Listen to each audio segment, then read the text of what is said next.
Boa noite. Bom, vou começar a aula da turma de fisioterapia respiratória e hoje a gente vai falar um pouquinho dentro, né, dos assuntos que a gente já tem abordado de patologias pulmonares. A gente vai falar de uma patologia muito comum, a mais comum, né, das patologias respiratórias, a DPOC. Então, eu vou abrir nossa aula aqui e a gente vai iniciar a aula de doença pulmonar obstrutiva crônica, tá? Só um minutinho.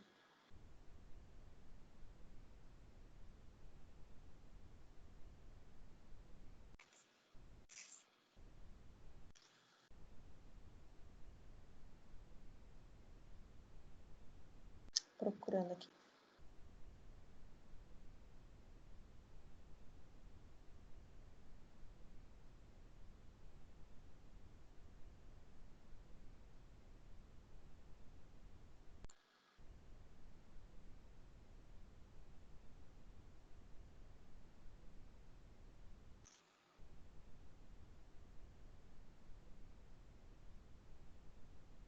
Isso. Bom, gente, começando então falando um pouquinho sobre o DPOC. DPOC, ela então entra dentro da classificação das doenças obstrutivas. Então, são as doenças que a gente tem dificuldade de exalar. Os pacientes com doenças obstrutivas, só relembrando aqui um pouquinho com vocês, os pacientes podem ter doenças restritivas e obstrutivas. As restritivas são as que o paciente tem dificuldade em inspirar e as obstrutivas, dificuldade em expirar. Então, DPOC está dentro das doenças obstrutivas. Então, os pacientes têm uma dificuldade em eliminar o ar, exalar. Dentro aí da apresentação, vocês conseguem visualizar que o brônquio e o alvéolo pulmonar dos pacientes com DPOC, eles ficam alterados. A gente tem uma alteração estrutural do parênquima pulmonar, que pode ser diretamente o parênquima, quando a gente tem o paciente com enfisema, e se a gente tiver uma alteração do brônquio, a gente tem os pacientes com bronquite. Então, os pacientes com DPOC, eles podem apresentar duas patologias. Então, existem duas patologias que são enquadradas no paciente com DPOC, enfisema ou bronquite. O que caracteriza esses pacientes é que dentro do alvéolo, dentro do brônquio, nessa primeira figura, na figura A, a gente pode ver que eles apresentam um alvéolo cheio de muco, cheio de secreção. É uma característica dos pacientes com DPOC, porque eles têm uma diminuição do batimento ciliar. Eles têm uma deformidade na estrutura do batimento ciliar. Então, por causa dessa dificuldade de eliminação de secreção, eles acabam acumulando secreção dentro do alvéolo ou dentro do brônquio também. Ao mesmo tempo, esses pacientes também podem apresentar espessamento da parede do brônquio, tá? Então, acaba que a luz do vaso fica diminuída, a luz do brônquio fica reduzida porque existe um espessamento da parede por causa do processo inflamatório, né, em si, e formação de estrutura fibrótica, né? Depois de um tempo, a gente sabe que o paciente com DPOC, ele acaba desenvolvendo fibrose pulmonar. Então, tem depósitos de fibrina, tem aumento de fibrina, né, na região do parênquima pulmonar e acaba ocorrendo espessamento da membrana. do brônquio. E também o que pode acontecer nos pacientes com DPOC, que a gente vê na figura C, é que esses brônquios podem se reduzir de tamanho. Aí eu não estou falando de tamanho de espessura e nem de secreção, que são situações que vão reduzir o calibre do brônquio ou do alvéolo em si, mas o próprio brônquio se fechar, que é quando a gente fala de broncoespasmo. O paciente com DPOC, ele também pode apresentar broncoespasmo, assim como o paciente de asma. Então, os pacientes com DPOC também podem ser usuários de medicamentos broncodilatadores, bombinhas, né? Por quê? Eles podem ter uma hiperreatividade brônquica, que causa uma constrição do brônquio e diminuir o calibre, fazendo com que exista uma maior dificuldade de eliminação do gás, do ar inspirado.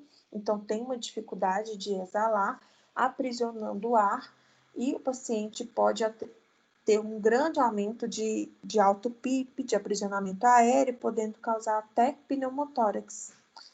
Então, eles usam muito medicações broncodilatadoras também. Não são todos, alguns se beneficiam com eles, tá? Então, falando um pouquinho da fisiopatologia, o DPOC, então, ele é uma doença caracterizada pela obstrução ou limitação crônica do fluxo aéreo, apresentando progressão lenta e irreversível. Então, é uma doença que não tem cura, infelizmente. Ela é instalada de forma lenta. A gente vai ver que para que se tenha DPOC, o paciente precisa estar exposto a um agente causador, geralmente alguma fumaça de fogão a lenha, poluição, cigarro, que é o principal, né? Tem que estar exposto a algum agente por longo período de tempo e depois essa doença se instala. Não é uma condição aguda, como é, por exemplo, na asma. A asma, ela é uma hiperreatividade a alguma situação específica. Por exemplo, tem paciente asmático que apresenta crises quando chega perto de mofo. Então, toda vez que ele chegar perto de mofo, ele vai ter crise. O paciente com DPOC, ele não é DPOC desde sempre. Ele se torna um paciente DPOcítico. Então, com a exposição a um agente químico causador da doença a longo prazo, ele vai desenvolver a patologia, a lesão no pulmão, né? Ou no parênquima, ou no brônquio, e vai desenvolver a patologia. Por isso que é uma progressão lenta e acaba sendo irreversível, não tem como retornar o pulmão ao que era anteriormente. A limitação ao fluxo aéreo geralmente é progressiva, então ela com o tempo vai piorando. Se não existe controle da doença, tratamento e o que causou a formação dessa doença, se foi, por exemplo, tabagismo, se o paciente não deixa de se expor a esse causador, ele vai continuar em piora. E está associada a uma resposta inflamatória anormal dos pulmões, a partículas ou gases nocivos. Como eu já falei, também é muito comum um paciente com DPOC que trabalhou há muitos anos em indústrias de cal, em indústrias de minério. Então, se esses pacientes se expõem durante muitos anos a algum pó, algum produto, e inala isso com frequência, isso vai causar uma lesão pulmonar, certamente.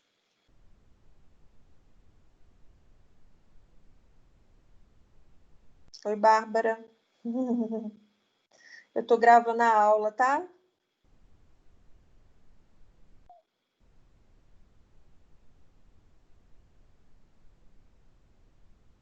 Eu tô gravando a aula que eu vou mandar para vocês.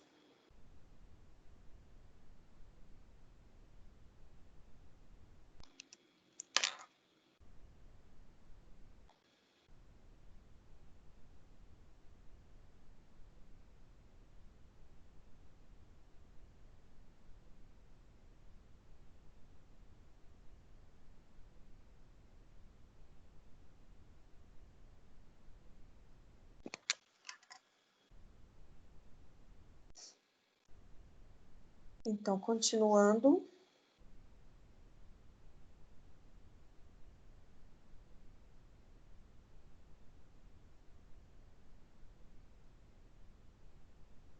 Essas alterações que vão acontecer, que pode ser diretamente no pulmão, no alvéolo ou no próprio brônquio, elas não se restringem ao trato respiratório.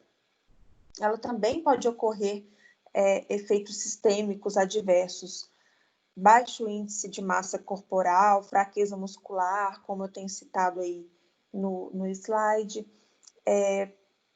maior prevalência de infarto, então tem uma grande associação de doenças pulmonares com doenças cardiovasculares, angina, osteoporose, infecções respiratórias, glaucoma também, então também existe uma associação de pacientes com doença pulmonar obstrutiva crônica com, com déficit de visão, distúrbios do sono e neoplasia pulmonar. É muito comum o paciente com DPOC evoluir para um câncer de pulmão. Por isso que a gente orienta muito, se o agente causador da doença pulmonar obstrutiva crônica for o cigarro, para depois, mesmo que a doença já esteja instalada, pare o uso, mesmo que a doença seja uma doença irreversível, porque ela pode evoluir para outras doenças mais graves, né? Fibrose pulmonar, o câncer de pulmão, e depois situações muito graves que só o transplante pulmonar para poder reverter mesmo.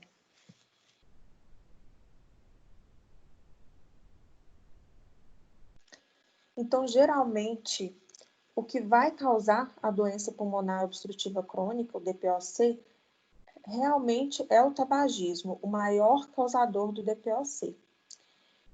E ele é apresentado, como eu já falei, em enfisema pulmonar e bronquite crônica. Então, a gente pode ter pacientes que têm um acometimento somente do parênquima pulmonar, e a gente tem os pacientes que têm um acometimento somente do brônquio, dos brônquios. E a gente também pode ter pacientes que têm acometimento tanto de parênquima quanto de brônquios, tá? É mais comum o paciente ter um acometimento de parênquima pulmonar, de alvéolo, tá? Lesão alveolar. Só um minutinho que eu vou só fechar a janela aqui para eu poder falar mais alto um pouquinho. Só um minutinho.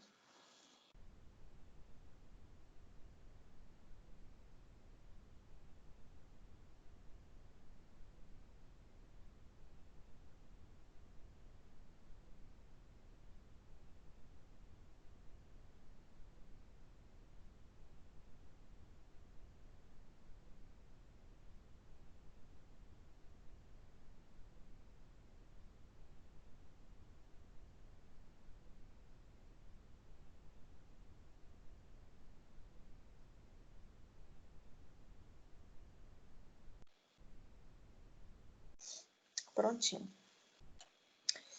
O DPOC é um problema de saúde pública, porque é um grupo, uma população que gera muitos custos para a saúde pública. Grandes pacientes que apresentam outros problemas de saúde, eles se complicam mais ainda, eles têm uma complicação durante as suas internações, mesmo que a causa da internação não tenha sido DPOC, eles têm um maior risco de complicação na internação, aumento de tempo de internação hospitalar, só pelo fato deles terem a doença pulmonar obstrutiva crônica.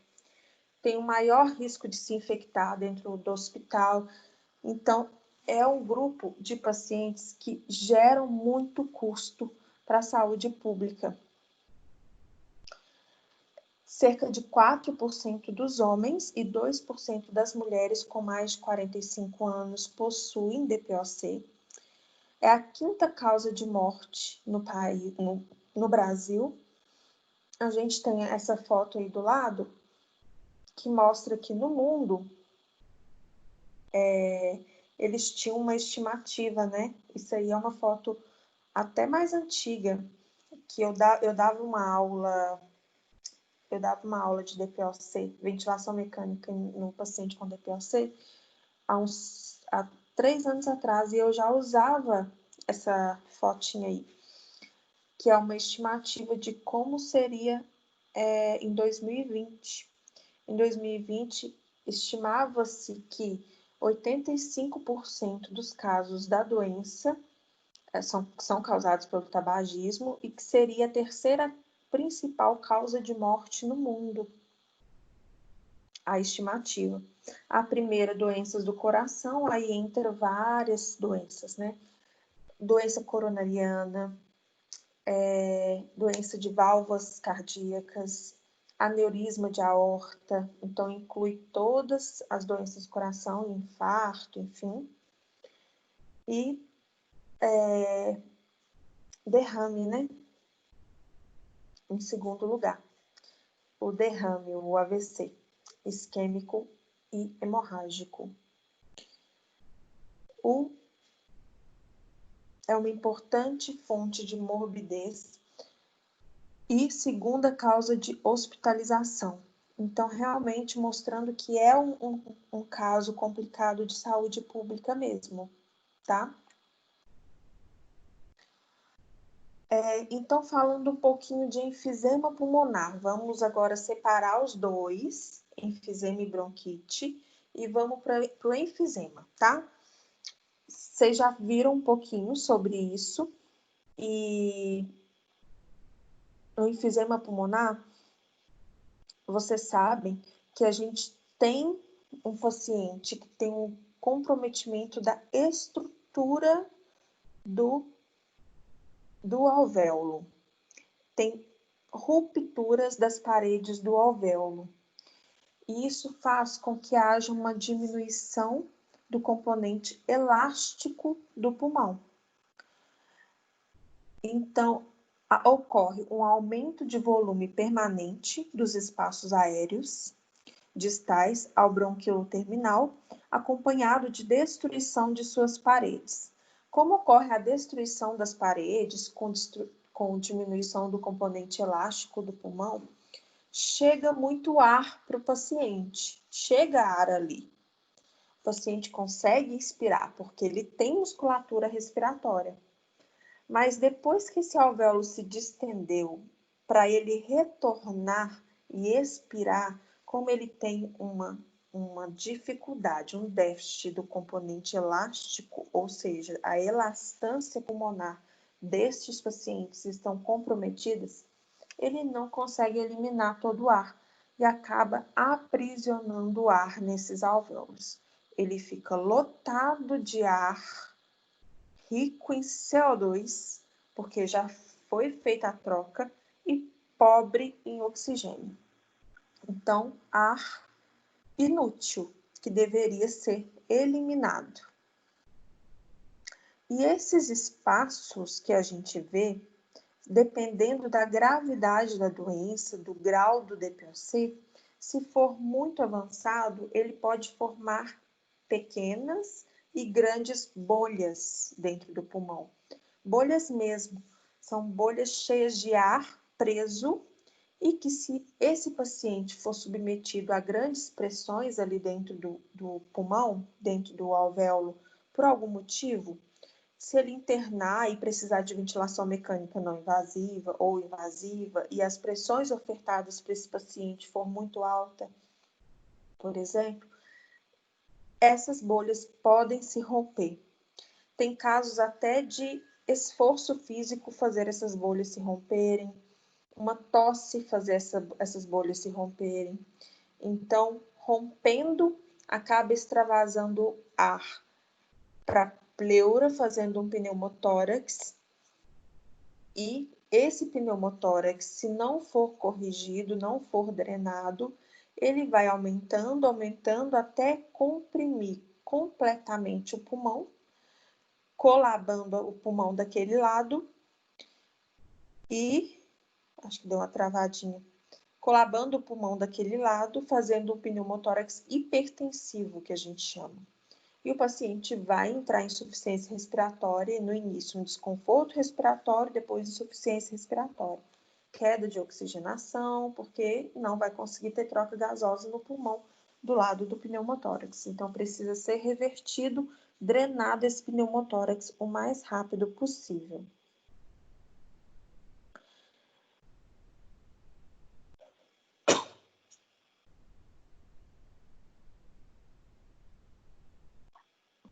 Basicamente, a gente tem dividido 4 tipos básicos de enfisema. O primeiro, panacinar ou panlobular, que é quando ocorre destruição de um lóbulo inteiro. O centroacinar ou centrolobular, quando ocorre destruição limitada à parede central do lóbulo, aí é mais no centro de cada lobo pulmonar, mais no meio, bem centralizado. Paracicatricial já é um enfisema irregular, não tem muita regra, tem lesões aleatórias e esparçadas. E o paraseptal é bem adjacente aos septos interlobulares. Os septos ali, a divisão entre cada lobo, tá? Então, a gente tem esses tipos, mas geralmente a gente não tem uma divisão tão simples assim. Geralmente a gente encontra os pacientes com DPOC, com enfisema, bem irregular, o paracicatricial. É bem esparçado, bem espalhado nos 2 pulmões, não tem muita regra não. A gente encontra na prática muito o perfil paracicatricial, que é irregular, tá? Mas pode existir esses outros. E quando a gente está falando, o que eu citei aqui, centroacinar, o que isso quer dizer? Quando eu falo de acino, é qualquer conjunto de células que se assemelha a muitos lóbulos bagos, como uma framboesa ou uva. Então, quando eu estou falando de acino, eu estou falando basicamente de alvéolo. Então, acino é um termo utilizado para alvéolo pulmonar também, tá? É uma outra forma que a literatura também descreve alvéolos. Então, a gente tem uma árvore brônquica aí na primeira imagem fisiológica, com os seus brônquios principais, né? A gente tem aqui, mais em cima no superior, a traqueia, dividindo na carina bronco principal direito e bronco principal esquerdo, e dividindo a árvore brônquica nos bronquíolos, sacos alveolares e alvéolos. Quando a gente tem um paciente com enfisema centroacinar ou centrolobular, as deformidades, as lesões de paredes alveolar, elas vão acontecer dos alvéolos mais próximos à carina, mais próximos aos brônquios, tá? Então, os alvéolos mais proximais. Quando a gente fala de enfisema centroacinar ou centrolobular, eu estou falando de um enfisema mais localizado na região central, proximal aos brônquios. E quando eu estou falando de enfisema penacilar, penacinar ou penolobular, eu estou falando de um enfisema mais espaçado, mais espalhado, em que pega alvéolos proximais e distais, como na segunda imagem aí. Então, ocorre destruição de parede brônquica, de parede do alvéolo, em todos os alvéolos, ocorrendo aprisionamento aéreo, e acaba que a gente vê alvéolos grandes, porque eles estão cheios de ar presos.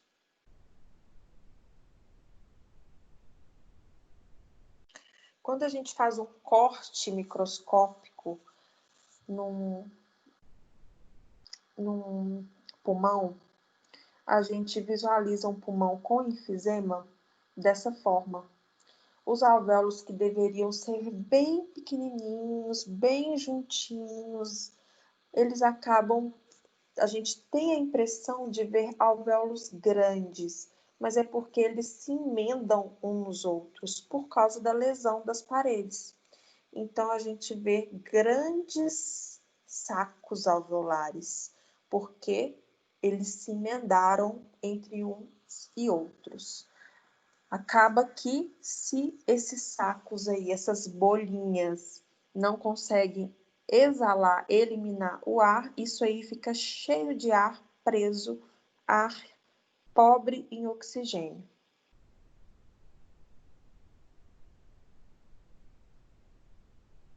E a segunda categoria de doença pulmonar obstrutiva crônica é a bronquite crônica. A bronquite, ela é muito característica de pacientes que têm uma tosse persistente, com expectoração, na maioria dos dias, por pelo menos 3 meses consecutivos no ano. Então, o paciente que tem bronquite, ele geralmente apresenta crises da bronquite durante esses 3 meses no ano, por pelo menos 2 anos sucessivos. Para se traçar o diagnóstico, precisa-se ter tido isso. 2 crises durante 2 anos consecutivos, pelo menos 3 meses seguidos, tá? Então, ocorre uma hipertrofia, um aumento da parede dos brônquios, uma hiperplasia das glândulas mucosas nos grandes brônquios e alterações inflamatórias crônicas nas pequenas vias aéreas. Então, ocorre um aumento da parede do brônquio, um aumento da produção de muco, uma alteração. Por ter uma alteração na estrutura do brônquio, ocorre uma alteração na função ciliar. Então, o paciente fica mais secretivo e com mais dificuldade de expectoração, tá? Esses pacientes, então, são muito secretivos e quando eles têm crises, entram em crises, ficam mais ainda. Então, a gente percebe assim, os pacientes também têm sacos alveolares bem grandes, mas não porque eles têm uma alteração de alvéolo, mas é porque eles aprisionam ar, porque os brônquios estão ou contraídos ou com sua parede espessa, que acabou diminuindo a luz do brônquio, ou o brônquio cheio de secreção também está dificultando a eliminação do ar, a exalação, então acaba aprisionando o ar também dentro dos alvéolos, tá? As duas doenças, elas têm essa característica de aprisionamento aéreo por causa disso. A bronquite, porque ela tem 3 mecanismos que diminuem a luz do brônquio. O broncoespasmo, o processo inflamatório com o espessamento da parede do brônquio, que acaba que por espessar a parede do brônquio diminui a luz dentro do brônquio, e o aumento da secreção. Cheio de secreção dentro do brônquio vai fazer o quê? diminuir a luz, diminuir a passagem para o ar, para o paciente expirar. Então, a gente tem uma deformidade também da parede. Ele deixa de ser aquele brônquio redondinho, bonitinho, ele fica todo irregular, todo deformado, com sua estrutura comprometida e com sua estrutura, sua função ciliar também comprometida.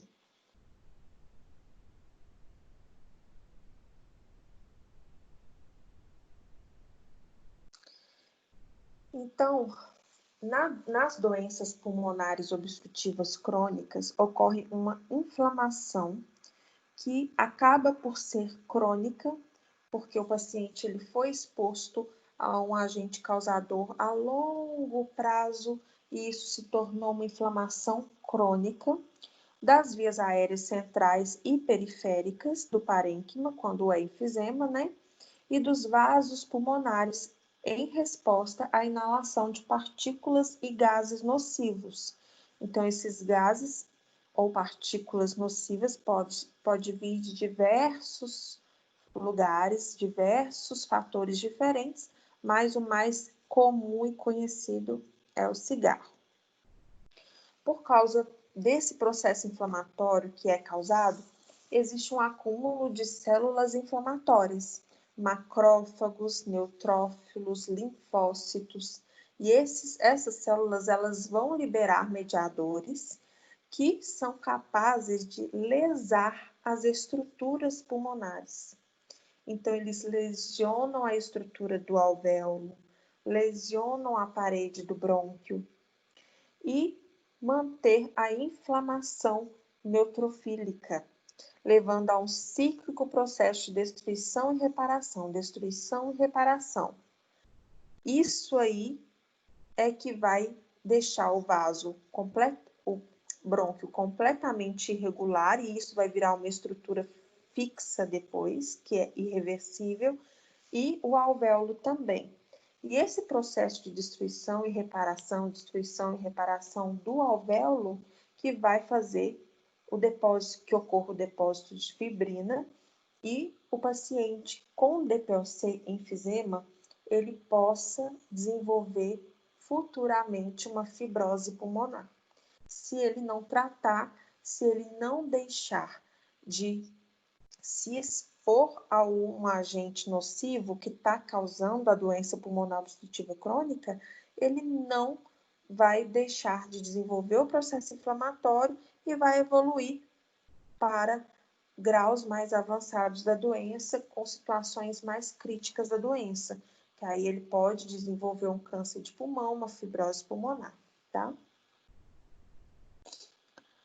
Essa inflamação crônica, então, ela vai causar, como eu já falei, o remodelamento e, com isso, o estreitamento das pequenas vias aéreas, esse estreitamento que vai causar dificuldade de expiração, e também a destruição do parênquima pulmonar leva à perda das conexões alveolares, foi aquilo que a gente mostrou.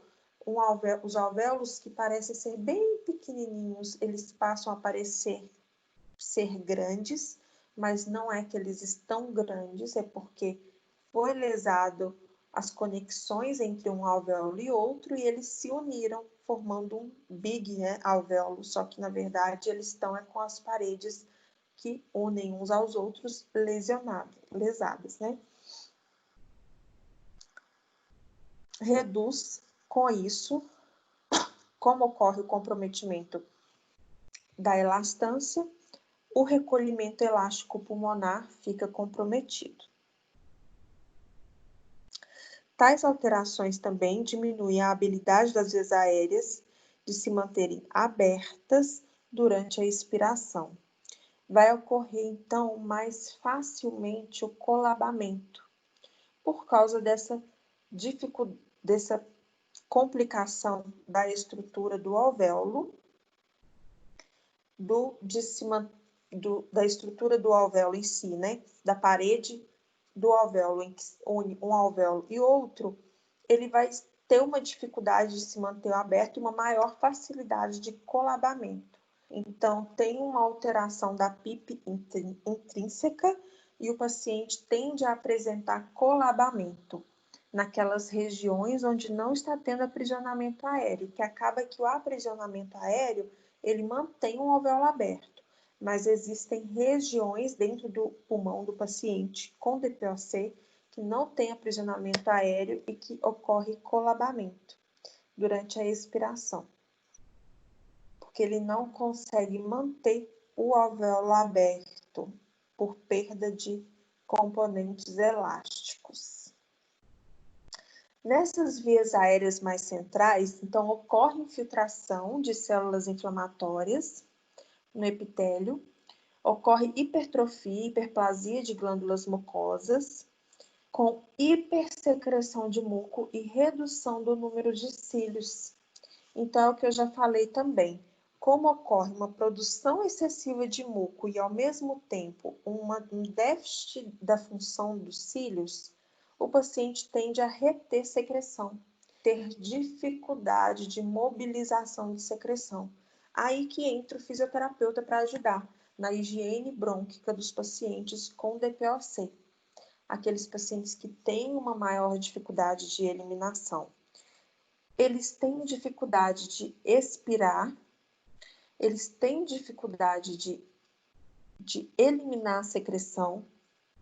Então, a gente já tem dois objetivos da fisioterapia respiratória: diminuir o aprisionamento aéreo, aumentando a exalação de alguma forma, e para isso a gente tem exercícios respiratórios próprios, e auxiliando a tosse, realizando manobras de higiene brônquica, porque o paciente também vai ter dificuldade. Nas vias aéreas mais periféricas, ocorrem ciclos repetidos de lesão e reparo e promove remodelamento estrutural por meio de deposição de colágeno e formação de tecido cicatricial, que futuramente pode se tornar uma fibrose. E, se não tratado, o pulmão todo do paciente pode se tornar um pulmão fibrótico, duro. Aí, além do paciente ter um comprometimento elástico, ele vai ter um comprometimento aí para inspirar também. Ele vai ter um comprometimento na complacência, porque o pulmão não vai ser duro só para eliminar o ar, ele vai ser duro para expandir. O alvéolo vai ser um alvéolo duro. Não tem como forçar a barra, tentar botar ar dentro de uma estrutura que é rígida, dura.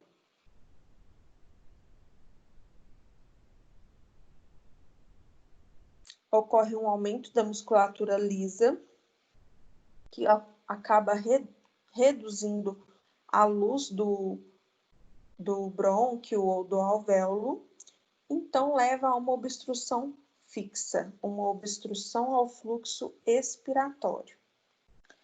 Quando a gente avalia o paciente com DPOC na espirometria, a gente percebe que eles têm características específicas nos seus volumes e capacidades. E para se traçar o diagnóstico do paciente com DPOC, é necessário fazer a espirometria. É através da espirometria que o médico traça o diagnóstico do paciente com DPOC. A gente tem alguns dados, como o volume expirado de expiração forçada no primeiro segundo, capacidade vital forçada e a relação entre os dois e a fração expirada forçada, todas esses tópicos no paciente com DPOC vai estar reduzida.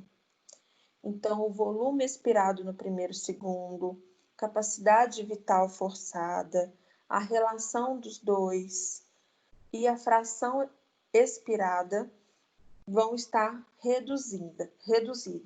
todos os volumes que estão relacionados à expiração, se vocês perceberem, eles estão diminuídos, porque o paciente não consegue expirar. Agora, a capacidade pulmonar total, a capacidade residual funcional e o volume residual estão aumentados. Por quê? Porque o paciente não tem dificuldade nenhuma de colocar o ar para dentro. Então, para inspirar, tá tudo ok, tá? E por que que tá aumentado e não está normal? Porque, como ele inspira e não expira tudo que inspirou, ele não consegue expirar todo o ar que ele inspirou, fica ar preso ali dentro. Então, acaba acumulando ar, volume residual aumentado, capacidade residual aumentada, e com isso, essas capacidades e o volume residual aumenta, tá? Resistência das vias aéreas aumentada. Por quê? Quando eu tenho uma redução da luz do brônquio, com broncoconstrição, ou por causa do aumento da espessura da parede do brônquio, ou por causa de secreção, isso tudo causa aumento da resistência. A passagem do fluxo de ar ali vai ser passada com mais dificuldade quando o calibre do meu brônquio é menor. Quando tem uma secreção dentro do meu brônquio, também aumenta a minha resistência. Então, pacientes com DPOC têm uma resistência aumentada. E como eu já falei, como tem comprometimento da estrutura elástica, ele vai ter um recuo elástico diminuído. Relacionado à relação VQ, relação ventilação-perfusão, a gente sabe que existe um espaço morto anatômico, que é exatamente esse ar preso ali no alvéolo, pobre em oxigênio e rico em gás carbônico, que no paciente com DPOC, com enfisema, está aumentado. E o shunt está aumentado na bronquite. Então, a área de pouca troca gasosa, a área de shunt, está diminuída.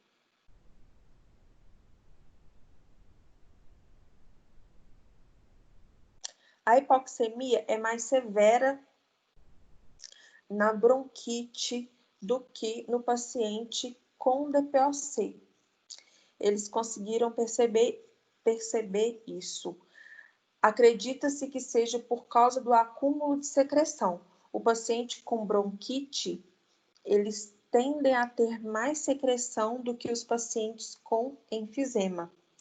Então, acaba que o acúmulo de secreção reduz áreas de troca e, com isso, o paciente fica mais hipoxêmico. A ventilação colateral e vasoconstrição hipóxica são mecanismos para tentar compensar as anormalidades de ventilação-perfusão. Então, o que o nosso pulmão faz para poder melhorar a troca gasosa? Isso é uma resposta que sempre vai acontecer, independente da patologia. Se existe uma pneumonia, por exemplo, o nosso organismo ele se comporta dessa maneira. Se eu tenho áreas no meu pulmão que são pouco ventiláveis, são pouco ventiladas, acaba que meu próprio organismo faz vasoconstrição, porque não adianta passar sangue ali para fazer troca gasosa num alvéolo que não está tendo troca, num alvéolo em que não vai ter troca gasosa. Então, ele faz vasoconstrição ali e desvia o fluxo de sangue para áreas do pulmão ventiladas, para áreas que existem troca gasosa. Essa vasoconstrição hipóxica é justamente isso. O nosso organismo faz a vasoconstrição nas regiões onde existem shunt, onde não existem troca gasosa, e desvia o fluxo para regiões do pulmão onde pode existir troca, onde existe alvéolo funcionante, tá? E também aqueles alvéolos em que não está tendo funcionalidade, também ocorre o desvio de fluxo de ar para áreas ventiladas, através da ventilação colateral dos poros de Born, canais de Lambert. Então, nosso próprio pulmão desvia o fluxo de ar para áreas ventiladas. Quando ele sente uma resistência, percebe que ali já tem ar preso, que ali não vai chegar ar, ocorre um desvio e vai para regiões alveolares em que podem haver troca, tá? E os pacientes com DPOC podem ou não apresentar um PCO2 aumentado. Isso depende muito do grau de evolução da doença. Se o paciente for um DPO-cítico em estágio inicial, geralmente ele não vai ter um CO2 tão alto. Agora, um paciente já com a doença avançada, com CO2 mais alto, com o pulmão mais comprometido, ele, com o tempo, ele vai tendo maior dificuldade de eliminação de CO2, vai tendo um aumento gradativo de PCO2 e esse gás carbônico vai subindo. Só que isso é gradativo, o próprio organismo vai traçando mecanismos compensatórios para poder subir junto com o CO2 o bicarbonato. E para isso o pH ficar normal. Então, os pacientes DPO-cíticos mais graves, eles apresentam um equilíbrio do pH, só que com um CO2 alto e um bicarbonato alto, para compensar o CO2 alto. Os DPO-cíticos mais graves, tá?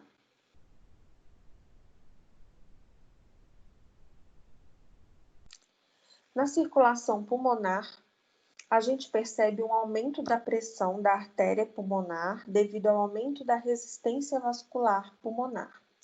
Como ocorre um aumento de ar preso nos alvéolos, esse aprisionamento aéreo pode comprimir capilares. Então, vamos pensar aqui, ó. Eu tenho um alvéolo lotado, um alvéolo normal. Vamos pensar no normal primeiro. Um alvéolo normal, e aqui está passando um capilar, que vai ligar lá no ventrículo direito. Estava vindo sangue do ventrículo direito pela artéria pulmonar, pelas artérias pulmonares, para ser oxigenado. Se meu alvéolo está com uma quantidade de ar adequada, ok, vai acontecer troca. Se eu tenho um alvéolo cheio de ar, com aumento do aprisionamento aéreo, esse alvéolo pode estar comprimindo o capilar. Ele comprime o capilar, faz com que esse capilar fique com uma luz reduzida ou nem chegue sangue ali. E essas compressões ali, esse aumento da compressão, né, do capilar, do alvéolo cheio de ar contra os vasos onde deveria haver troca gasosa, isso aí causa um aumento da resistência vascular pulmonar. Então, o ar que vai para o pulmão, vindo do ventrículo direito, vai ter uma resistência maior para poder vencer e chegar no pulmão para realizar a troca de gás carbônico por oxigênio. Porque tem regiões ali que ele não está conseguindo chegar com sangue, porque tem muita resistência, tem alguma coisa acontecendo, e é o alvéolo cheio de ar comprimindo o capilar. Então, isso causa aumento da resistência vascular pulmonar. policitemia devido à hipoxemia, aumento do trabalho do VD, leva ao corpo pulmonar. Então, foi isso que eu falei com vocês. O ventrículo direito, quando ele tem com frequência essa resistência para se vencer, se isso torna-se a longo prazo frequente, se o paciente vai vivendo vai convivendo com essa resistência vascular das artérias pulmonares ali, que é entre ventrículo direito e pulmão, com o tempo, isso aí vai causar um comprometimento no pulmão e no coração, na câmara cardíaca do ventrículo direito. Por quê? O coração, ele vai tendo que fazer tanta força para poder bombear o sangue ali para as artérias pulmonares, que chega um momento em que ele se torna insuficiente ou existe uma hipertrofia concêntrica e acaba que aumenta o trabalho do ventrículo direito e pode existir uma insuficiência do ventrículo direito, tá? Então, eu falei do corpo pulmonar e insuficiência do ventrículo direito para relacionar com o aumento da resistência vascular pulmonar, que é o primeiro item. A hipoxemia pode causar policitemia, o segundo tópico, que seria o aumento da quantidade de hemácias circulantes. Então, quanto menos oxigênio dentro da corrente sanguínea, pode acontecer um aumento da quantidade de hemácias e isso aí traçar um distúrbio de coagulação, causar um distúrbio de coagulação. Deixar, falando a grosso modo, o sangue mais grosso, vamos dizer assim. E um grande risco de doenças vasculares obstrutivas, como um AVC, por exemplo. Doenças causadas por trombos mesmo, né? AVC, tromboembolismo pulmonar, uma trombose venosa profunda. Então, tudo que ocorre devido ao aumento excessivo de hemácias que causam distúrbios de coagulação com espessamento do sangue, vamos dizer assim, engrossamento, né? Falando a grosso modo, pode causar doenças secundárias a isso, tá? O principal estímulo para aumento da ventilação no DPOC é a hipoxemia e não a hipercapnia. Quando o nosso centro respiratório detecta que não está chegando oxigênio, que não está tendo troca,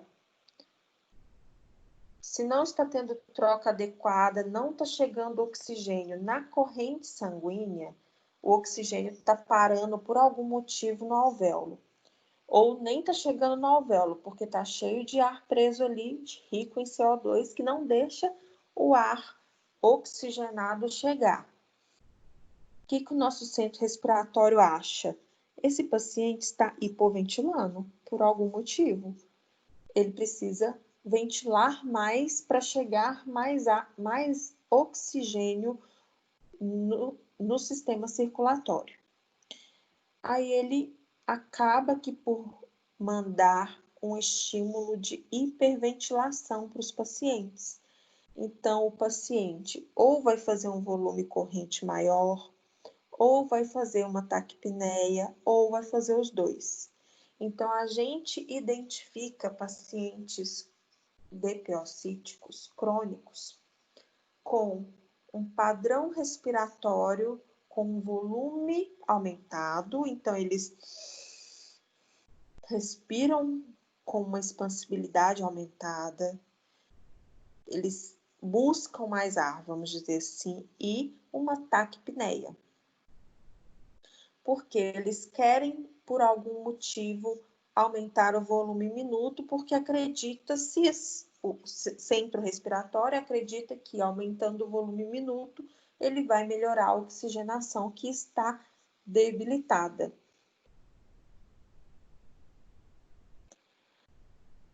E é assim que ele estimula o aumento do volume minuto. Não é através do CO2 alto na corrente sanguínea, porque ele não está conseguindo eliminar, ficar preso ali, não consegue ter troca gasosa. Não é através do estímulo do CO2 alto, é através do estímulo da hipoxemia, principalmente, tá? É o principal estímulo para hiperventilar um paciente. É o oxigênio baixo. E aqui uma figura clássica que todo mundo mostra, a gente consegue identificar bem, é o perfil físico desses dois pacientes, dessas duas doenças. O paciente com enfisema, ele tende a ser um paciente emagrecido, caquético mesmo, com um perfil mais longilíneo, mas muito emagrecido, tá?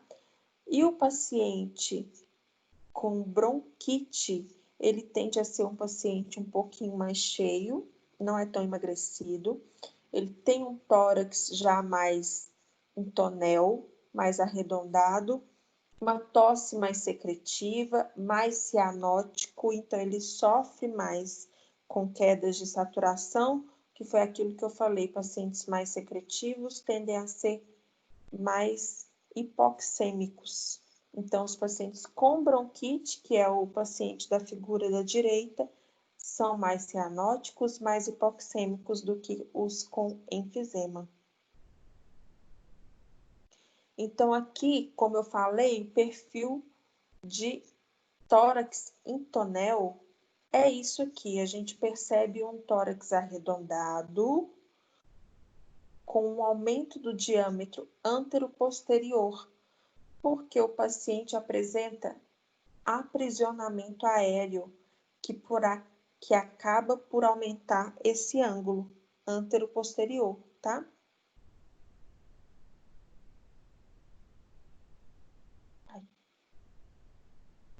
Voltei sem querer.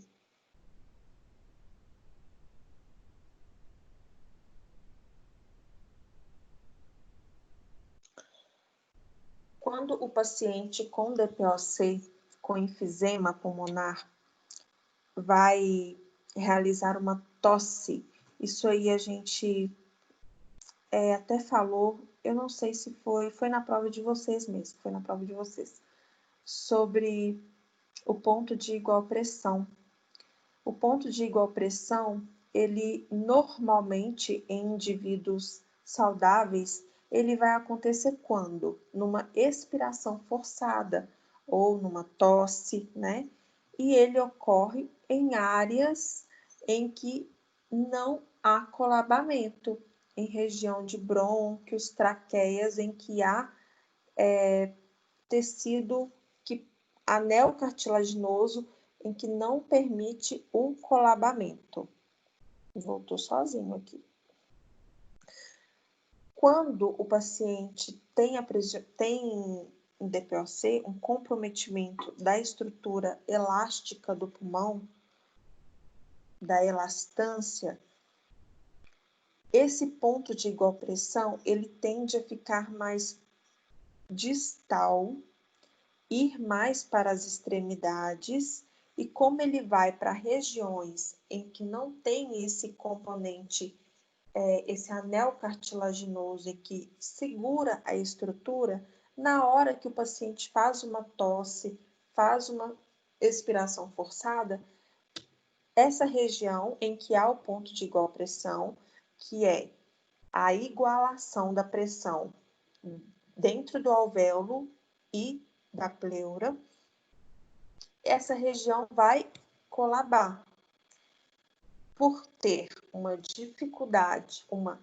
alteração do tecido elástico e porque não tem, claro, um anel cartilaginoso segurando ali na hora que há uma igualação, as pressões se igualam, né? No momento em que as pressões se igualam, pressão pleural e pressão intra-alveolar. Então, os pacientes com enfisema, quando tossem, tendem a ter colabamentos nos alvéolos devido ao ponto de igual pressão que fica mais distal e o componente elástico do pulmão está comprometido.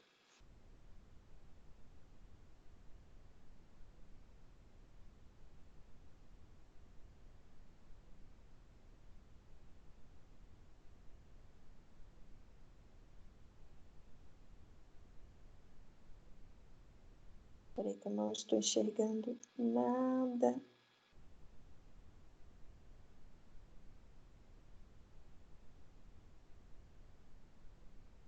Como eu já falei anteriormente do padrão respiratório do paciente com DPOC, então o paciente com DPOC ele vai sofrer interferências devido principalmente à hipoxemia, mas também por causa do aumento do CO2, o centro respiratório vai acabar aqui por mandando estímulos para o paciente, principalmente o estímulo de hiperventilação.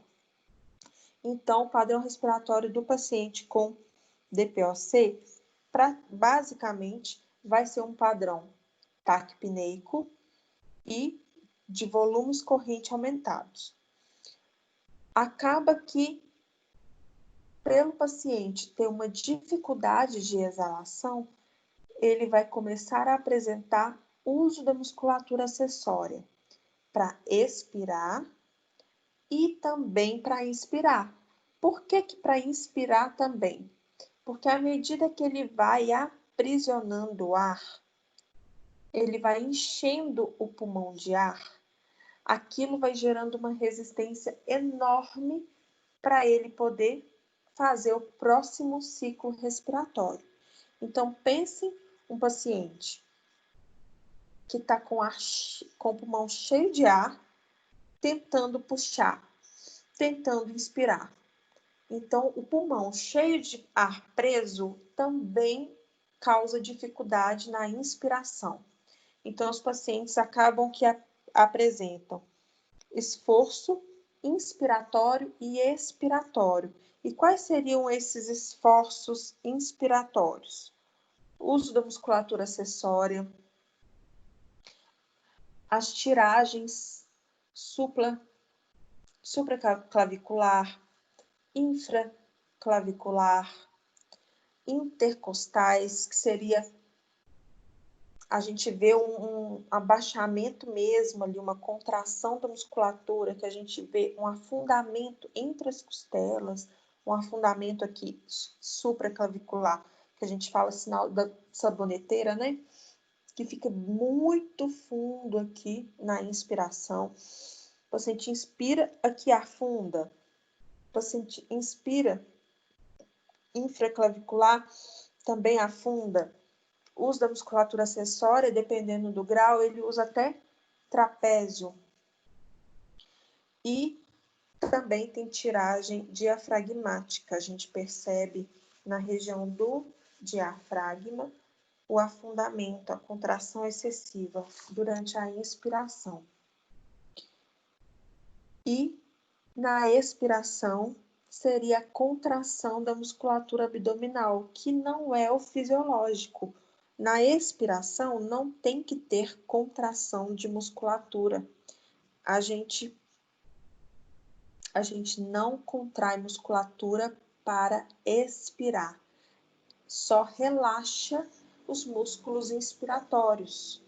Então, se está existindo contração de músculo abdominal para poder expirar, é porque existe alguma resistência, alguma dificuldade para eliminar o ar. Então, quando a gente percebe que na exalação o paciente está tendo contração do músculo abdominal, é porque aquilo é um sinal de esforço, está tendo uma dificuldade para exalar. Quando os pacientes com DPOC, convivem com esses esforços frequentemente, a longo prazo e com aquela resistência vascular no ventrículo direito, por causa dos alvéolos comprimirem os capilares, isso aí tudo vai gerar uma grande sobrecarga cardíaca, esforços excessivos de musculatura respiratória e aumento de sobrecarga de ventrículo direito vai causar uma insuficiência cardíaca também.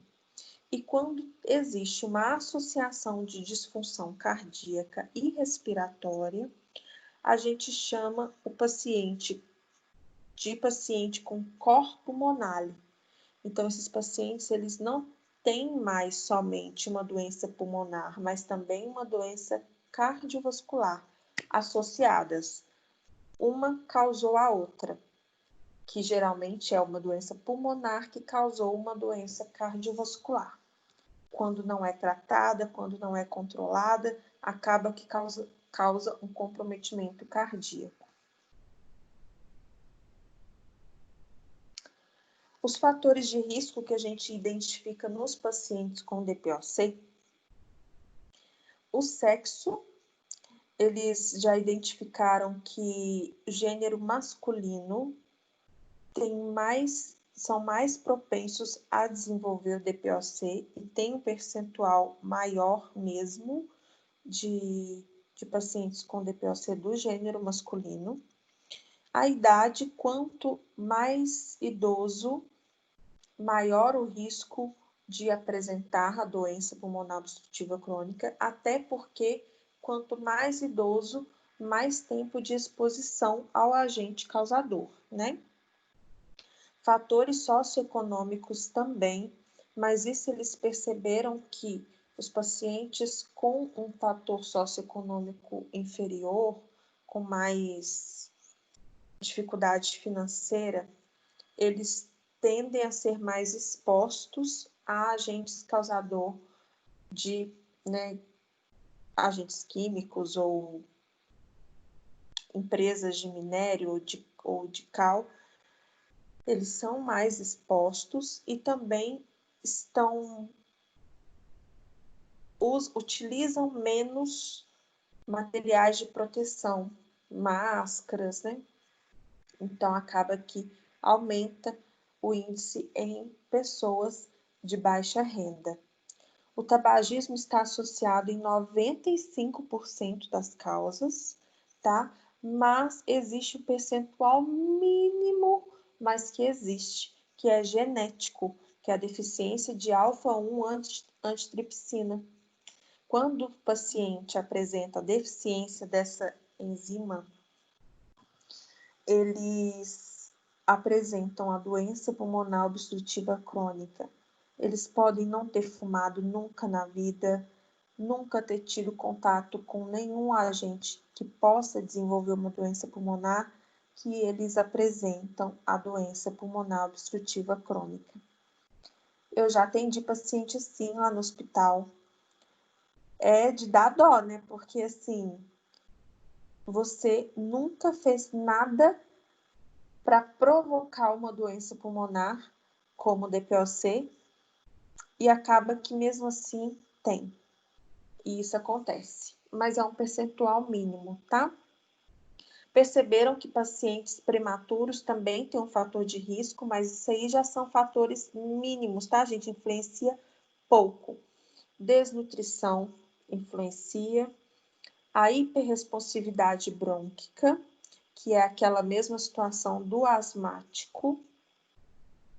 Se o paciente já tem uma hiperresponsividade crônica, uma hiperresponsividade brônquica, ou seja, ele já é um paciente asmático, ele tem uma maior propensão a desenvolver a doença pulmonar obstrutiva crônica, tá?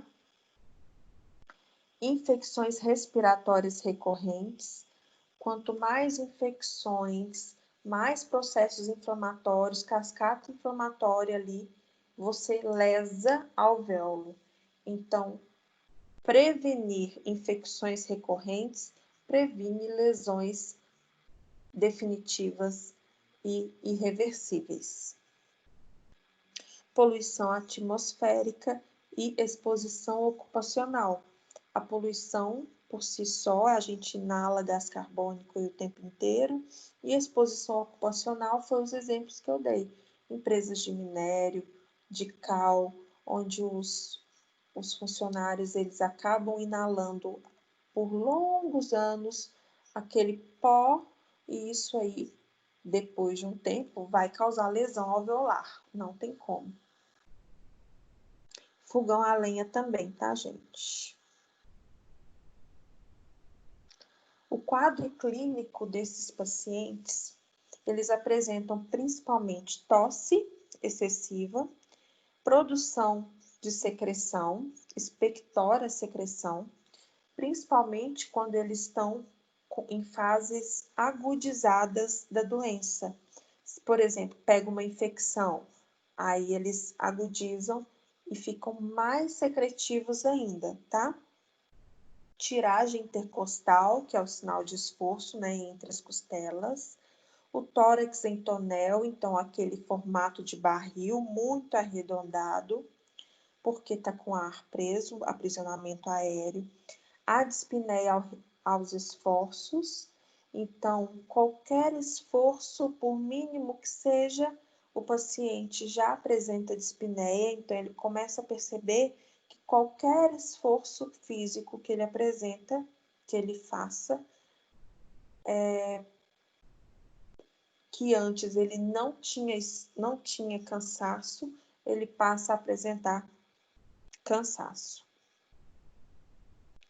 Em casos graves, é possível observar hipoxemia, hipercapnia, hipertensão pulmonar e cor pulmonar. Então, concluindo o que eu já falei, quando o paciente tem um DPOC mais grave, que compromete mais áreas de parênquima pulmonar, de alvéolo, lesiona mais alvéolos, mais brônquios e bronquíolos, a gente tem uma hipoxemia maior, obviamente, com mais hipercapnia. Então, quanto mais aprisionamento aéreo eu tenho, menor vai ser a minha exalação, e quanto menos eu exalo, menos eu elimino CO2. Então, o paciente fica hipercápnico. Hipertensão pulmonar, que é quando eu tenho um aumento da pressão dentro da artéria pulmonar por causa da resistência ali dos capilares comprimidos pelo alvéolo, e com isso gera uma sobrecarga tão grande no ventrículo direito que pode causar uma insuficiência de ventrículo direito e, consequentemente, o cor pulmonar, tá? Todos esses sinais e sintomas que eu disse, dispneia, tórax em tonel, tiragem intercostal, produção de expectoração, de secreção e tosse, podem vir antes do aprisionamento aéreo. Então, esses pacientes, eles podem apresentar esses sintomas inicialmente, e quando a gente tira um raio-x, ele não tem um pulmão com aprisionamento aéreo, um pulmão grande, cheio de ar preso. Depois de uns anos, mesmo ele já tendo alguns sintomas, que ele vai apresentar o aprisionamento aéreo. Então, o que chega por último, vamos dizer assim, os sinais mais tardios, que são sinais de gravidade da doença, quanto mais grave a doença é quando eles aparecem, é o aprisionamento aéreo, né? A limitação ao fluxo respiratório, a hipoxemia, a hipercapnia, a hipertensão pulmonar e o cor pulmonar.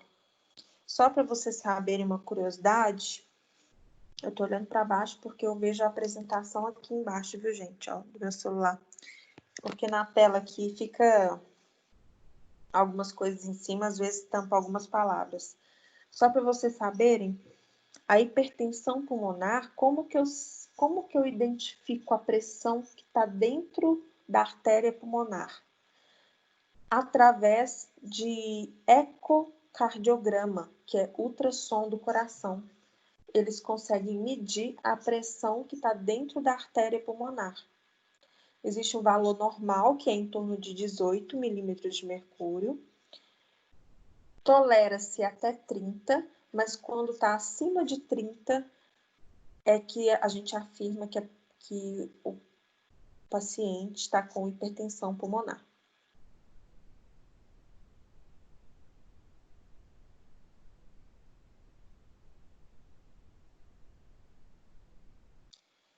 O diagnóstico do DPOC, como eu já falei, principalmente é dado na espirometria. Mas até chegar na espirometria, o paciente tem que ter apresentado alguns outros sintomas e ido até o médico com esses sintomas, né? Então, identificar pacientes assintomáticos com DPOC é praticamente impossível.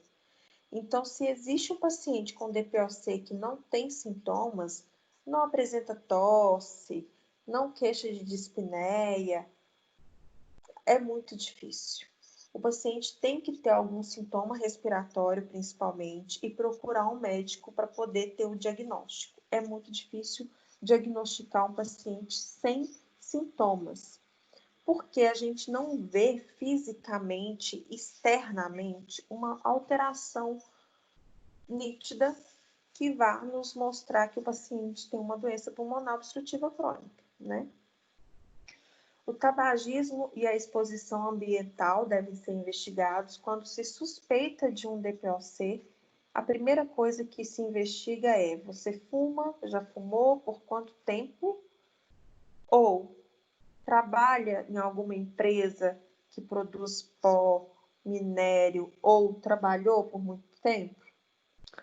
Também, fogão a lenha, convive com fogão a lenha, ou conviveu por muito tempo, então precisa ser investigado isso. Tosse e expectoração crônicas são relatos frequentes, então ajudam no diagnóstico.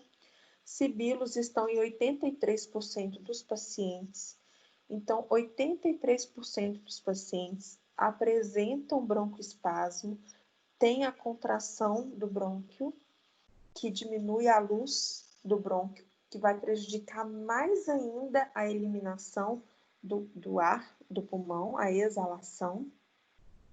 A dispneia, ela vai ser progressiva e é um sintoma que está associado a um pior prognóstico. Como eu falei, tem aqueles sintomas que estão associados à gravidade da doença. Então, quando o paciente já chega a queixar de dispneia, é porque a doença já está num grau avançado. Ela já está em alguma situação crítica, ou agudizada, ou muito comprometida. E é a maior incapacidade com perda da função pulmonar. Então, o que mais incapacita um paciente com DPOC é a dispneia, porque o paciente tende a ficar mais quieto, menos funcional, ele tende a se movimentar menos, ele quer fazer menos atividade, ele tende a não ser uma pessoa ativa, não praticar atividade física, porque qualquer mínimo esforço que ele faz, ele cansa e vira uma bola de neve, porque quanto menos atividade, mais frágil, mais fraqueza, menor condicionamento cardiovascular, cardiorrespiratório, né? Então, existe um índice de que, e através de estudos, eles conseguiram ver que há uma grande chance de pacientes com DPOC grave se tornarem pacientes caquéticos, apresentarem caquexia, extremamente emagrecidos por imobilidades mesmo, por imobilidade, por ficarem quietos e pouco funcionais e também por má nutrição. Esses pacientes, por sentirem tanto cansaço, até para se alimentarem, eles comem mal, eles se alimentam pouco, e isso aí prejudica também, prejudicando a nutrição, eles vão perder massa magra e se tornarem indivíduos caquéticos. Então, tem grande índice de caquexia associada a paciente DPO-cítico. E a hemoptise também pode estar associada, que é a expectoração de sangue junto com a secreção, né?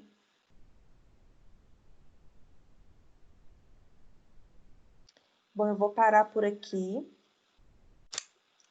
a aula por enquanto. E amanhã de manhã eu gravo a segunda parte. Eu gravo mais um pouquinho. Deixa eu ver. Depende de quantos slides faltarem. Se faltar uma quantidade boa para a gente terminar na quarta-feira, eu deixo para terminar na quarta-feira. Se não, eu gravo mais um pouquinho de aula amanhã de manhã, tá? Então, beijo, espero que todo mundo consiga ver essa aula antes de quarta-feira, porque a gente já entra no próximo slide, tá? E qualquer dúvidas que vocês tiverem, tirem comigo na próxima aula, porque DPOC é muito importante saber da nossa atuação neles, porque é o principal paciente da fisioterapia respiratória. Tchauzinho, boa noite.